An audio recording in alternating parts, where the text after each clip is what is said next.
man. But it's two sides of the same coin. Right. Because this guy's getting this super hot girl and he's not as into it because she doesn't crave him, doesn't desire him. Whereas women, if the guy's just hot, she's missing that. So she doesn't want that either. That's why you said that the game is so important and the charisma is because you have to have that. Like that is the desire that causes the desire from the woman. If you're just hot, yeah, she'll look at you, she'll go talk to you, but you can ruin that. Sure, exactly. Yeah. 100%. If you have the other parts, that's what creates the desire. And that's why you can't necessarily, like, it's the same thing. Like, it's two people kind of wanting the same thing. Like, women don't want this shallow thing. They might for a night. But normally, like you said, she still needs more than just you look hot. Yeah. But anybody, if they're only looking for something for a night, is going to try to find somebody they find attractive and are interested in to some other degree besides just that. But long term, the thing that is sustainable is who a person is inside, because looks will fade. Of course. No matter who you are. Yeah, I agree. So we were talking about the second, well, I mean, the other reason why women would be, a hot woman would be with an ugly guy is because of her own insecurity. And the idea, and I think that is true. I think that does happen. I think that women, in that case though, the downside of that is that a woman's actually settling in that case because she's not actually, and when we're saying that she's doing it in this case, it's an ugly guy that she's not as physically attracted to, but also doesn't have necessarily the game or the charisma because she doesn't have the story. She's not, we could just summarize it by saying she's not sexually attracted to the guy, but she's chosen the guy because he's safe. Right. Women value and maybe safety. He has money. Maybe he has resources. Right. I mean, those all fall into that same category of he's safe. He's not a guy that other women are going to want. And so she's settling. And so that she's a flight risk in the sense that her desires are not satisfied. Like she might be still looking to flirt with other guys or like but she's not she's got, fully desiring the guy she's with. She's got the safety net. And then the guy, this is something that, again, talking about the pill, guys, is that guys don't realize that women do this, that they become the safe guy. And that's the worst position for a guy to be in, to be the safe guy. Because that's where the guys that are commenting on some of our earlier videos, that's where they're right. That's where the situations that they're talking about, where the woman takes half the stuff and the kids and because she was never happy to begin with, she settled for the guy. She used him for his resources or his safety or the comfort that he could provide. And now when she finds a better option, she is out of there and taking half of his stuff. Like those guys are right in that case. If you end up being that guy, you cannot be the guy that women settle for. In fact, I would say that it's important. But how do you know that? Well, because the woman needs to feel like the man is better than. She needs to look up to him. Yeah, she needs to look up to him. She not needs better. Well, in a sense that he's at a higher level. She needs to respect him, and she needs to trust him. She needs to, she has to be with somebody that she's proud to be with. Because as someone who's been with somebody that I wasn't even proud to be with before, like you and I got together, and I'm putting myself on blast for right now, being honest, but I'll do it. But I was not proud to be with the person that I was with before you and I got together. And it was just, I don't know. I felt like I was trying to do the other option because as a woman, so many people that I knew, my guy friends and my girlfriends were like, well, date somebody that's not who you normally would go for. And so in my mind, I'm like, okay, I'm going to date some guy that isn't my typical type that I go for. And does this and, is not a jerk and whatever. But the thing is that there wasn't that connection that should have been there. And I wasn't proud to be with the person. they actually ended up being not as nice as I thought they were. You know, like there's that aspect too. So it's you know, I still think it goes back to vetting the person, because it does. People are going to get pissed at me. But no, I know. The thing is, like, you could tell that a woman doesn't have the desire for you. Right. And you can tell that she doesn't really respect you or trust you. Right. Like, you can tell. And like, you have to be the one, though, to have the conversation and leave if that's what the reality still is. Look, I tell guys all the time, right? I think we said it in the first episode, right? I'm like, look, what is the criteria that you look for in a woman, right? For long term, for that you would marry or in a relationship, is that number one, she has a high desire for you. Number two, she treats you like a king, or she treats you really good, you could say. I mean, I use the word king. Some people don't like it, but it's fine. Like, I'm just saying, like, that's what it is, that she has a higher desire for you and she treats you really well.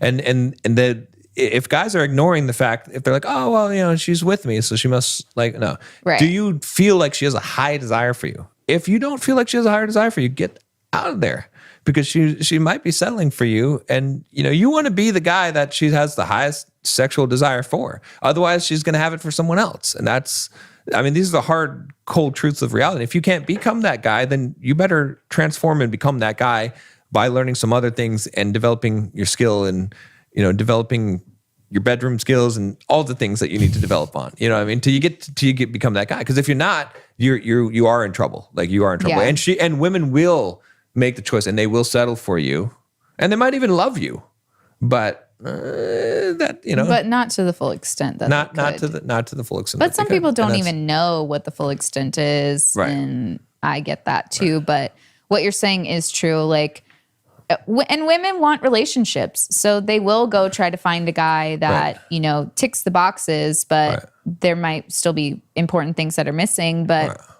you know, and especially because men like to remind us that our biological clock is ticking and our physical look clock is ticking, which just puts more pressure on women to settle down. And then they end up doing what you just said, thinking they're doing the right thing because they want to start a family and they want to be with somebody. Right. But the thing is, like, it's, I don't know, just from a woman's perspective, it's really hard to be dating like right now. And I know it's hard for guys too, because like with dating apps, it's hard all around. It is really physical, like looking. And so even though what we're saying is women don't put as much emphasis on the physical appearance, like if it's there just a dating still app, is more emphasis because of dating apps. Like that's what gets you in the door. So go out into the real world, learn to go and approach women and talk to them, and it still is a thing. I mean, guys don't like to hear it, but it is a thing. You can go and talk to a woman. You can see a woman walking down the street. Yeah, they just have to do it in a respectful way, because here's where the problem with that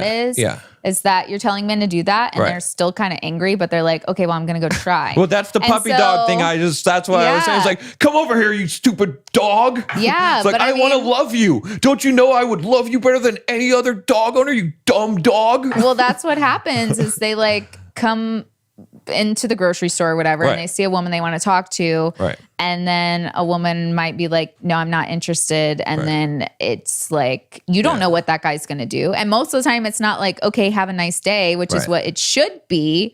Most of the time it's like, well, why? You have a boyfriend? Like, what's wrong with me? And like, I'm just trying to buy some groceries.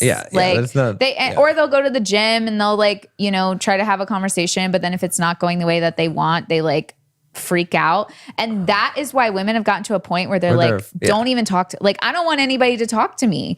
And so it is harder for men to meet women out in the real world, but it's because of the angry guys, like shooting their one shot and not knowing how to actually do it, and then getting pissed. Shooting it so hard. Then it's and then like exploding on everybody. Yeah, it's actually more the puppy dog thing is like, oh, come here, cute little puppy dog. Why aren't you fucking coming over here? It's like you switch it up. It's like as soon as they're not getting the thing they want, then all of a sudden the real truth, that the real personality is coming out. Exactly. Which is also scary as a woman, because it's like, even when you go on dates, you're like, is this how this guy actually is? Or is he just going to like freak out on me? I mean, like, you've seen some of my friends, what they've been dealing with guys, where it's like, a woman could be like, hey, just letting you know, like, I'm not interested, but I wish you the best. Like, send a very respectable response, and then they're met with, well, fuck you, like Venmo me the $7 from our ice cream date. Yeah, I think it's like $3. Biatch. Yeah.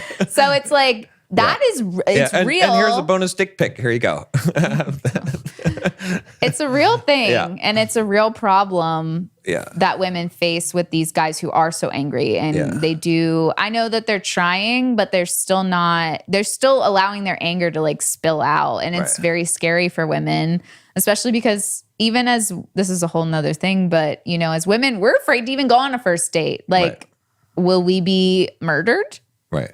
Like, people think I'm being dramatic, but it's like, it's a real thing. Yeah. So like, not knowing how a guy is going to respond is a very scary thing for a woman. Right. And so I don't know if we've talked about this already, but I know we will talk about it. Like, I know we've talked about it in our personal lives, but what men don't realize too is that if they go up and meet a woman and she's like, you know, I'm not really interested, I'm sorry. And he's like, okay, I just wanted to come talk to you, and then leaves. Yeah. She might now be interested in you because you just respected her decision. Yeah. I agree with that. Yeah. Like, we're so used to men like not respecting our decision that when a man comes up, and even if he gets rejected and he handles it properly, it's like, oh my God, actually, like, he might be my next husband. And again, handling it properly, again, from a kind of a game perspective, is it doesn't have to be that you just say okay and walk away. It can be that you say, okay, cool, you know, not a big deal. And you start a conversation from that point. It's like, yeah, I was just a little nervous to come up to you anyway, but yeah, you know, how's your day going? You know, I don't want to be that weird guy or whatever you do just to be cool so that it doesn't come across. Sometimes you need to know when to not continue the conversation. You have to have the social. Because that's also like uncomfortable, even more uncomfortable as a woman if you've told this guy, hey, I'm not interested, and he's still trying to talk to you. Yeah, I mean, you got to know when to back off. It also depends on the context, right? So if you go up to a woman in a grocery store and she tells you she's not interested, okay, that's a little bit different than going up to a woman in a bar or a nightclub and she says, I'm not interested, or I have a boyfriend. In that situation, in the nightclub or the bar, a little bit of persistence may pay off, because it may be that, you know, she's just trying to deflect all these guys that are coming at her, but you got to still have the social skills, which again, I as I say these things, I caution that I worry that guys will misinterpret what I'm saying and do the wrong thing. But if you don't know, if you can't calibrate yourself and know whether the context makes sense and what you're doing and read her emotional cues and that she's giving you all the time, then just walk away. This is like a whole separate thing. It's a separate so we got to go back to what we were actually we're talking about but you know, little side note there, a little extra tip.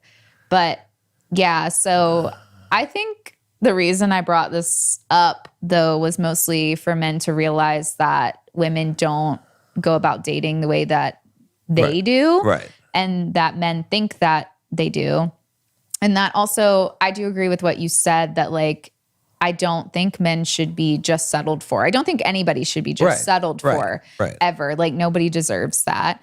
And so, you know, I'm not saying if a hot girl comes up to you and you feel like you're an ugly guy, you should be like, what is she doing? You know, because she might actually like you. You know, so I'm not saying that. But at the same time, be a little standoffish. You should be able to figure out if this person is like, I'm their safety net. Or if, you know, oh, they actually like really love me for who I am, like on the inside. And you can tell, like you really can. Like we talked about, you know, the desire, the respect, the trust, like those things will be there if that person really values you as a person, rather than like just having you there because you bring them some sort of safety or security.